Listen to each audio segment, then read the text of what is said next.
Hi, it's Dwyer, gamblersadvisory.com, dwyervip.com. Remember, the opinion you should follow should be your own. Just consider this video to be a second opinion from a complete stranger online. I believe this weekend, the divisional playoff round, I think some underdogs offer compelling value. First, I like the Green Bay Packers getting 4.5 points against the Dallas Cowboys. I believe there's a very good chance that Green Bay wins this game outright. Dak Prescott, for all of his great performances, he's a rookie quarterback. Right? Typically, rookies do badly in this round of the playoffs.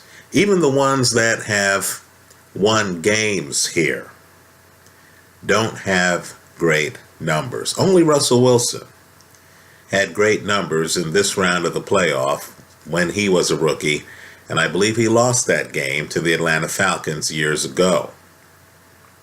Right? So I'm expecting Dak Prescott against a team that's a repeat playoff contender.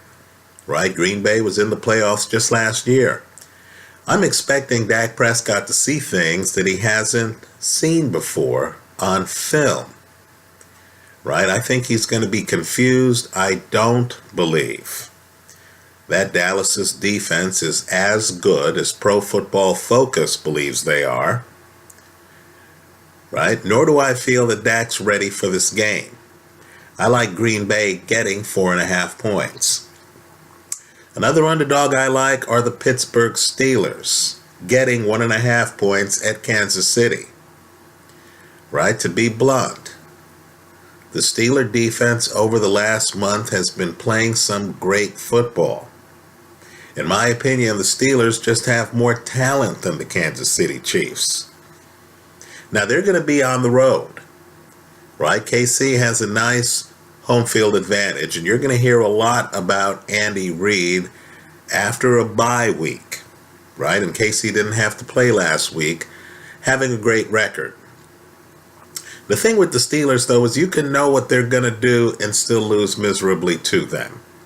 It's very hard to stop Antonio Brown and Le'Veon Bell. Is there a better wide receiver, running back tandem in the league? Let's throw in the quarterback, Ben Roethlisberger.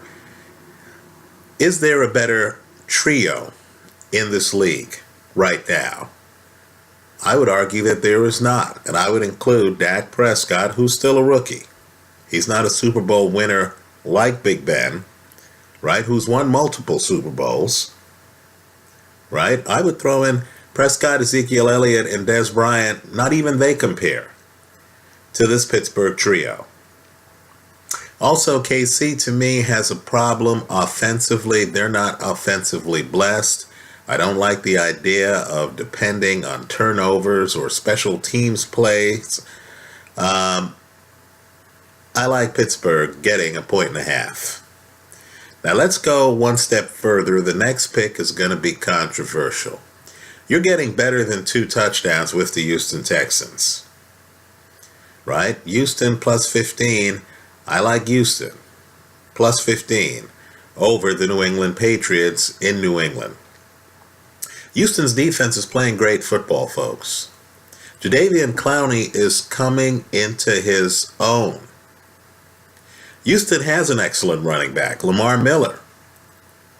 Right? Now, I know everyone wants to talk about Brock Osweiler. He's not the only game manager in the playoffs, right? Look at Alex Smith with KC. Because Houston knows that Osweiler is not going to be able to vertically challenge the New England defense, I think Houston's going to come in with a game plan of keeping the game low scoring. Right? Let's face it, Brady doesn't have all of his weapons. Rob Gronkowski, a pretty important member of that Patriot attack, he's missing in action. Right? One of Brady's top targets in the secondary is a rookie. Right? In my opinion, again, rookie players have a hard time with their first playoffs. So I'm expecting Bill O'Brien, who used to be part of the Patriots, right? Patriots coaching machine. I'm expecting Bill O'Brien to do a lot better than he did earlier this year when they got shut out. By the way, go back and look at the numbers of that shutout. You're going to find out that Houston did a lot better numerically than the final score suggests there. So Houston's the third underdog I'm taking this weekend. Now you have to know when to say when. I do think the Atlanta Falcons beat the Seahawks. The Seahawks have terrible splits, right? The team you see in Seattle is not the same team on the road.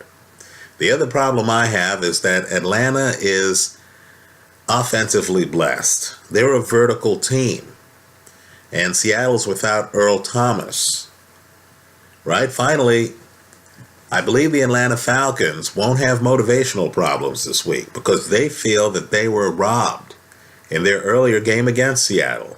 And on film, certainly the Julio Jones-Richard Sherman play at the end of the game, that looked like it should have been a clear-cut pass interference call, right? So I think Atlanta has a lot to play for. Of course, they're motivated to get to the Super Bowl as well. And of course, they're rested, right? They are rested.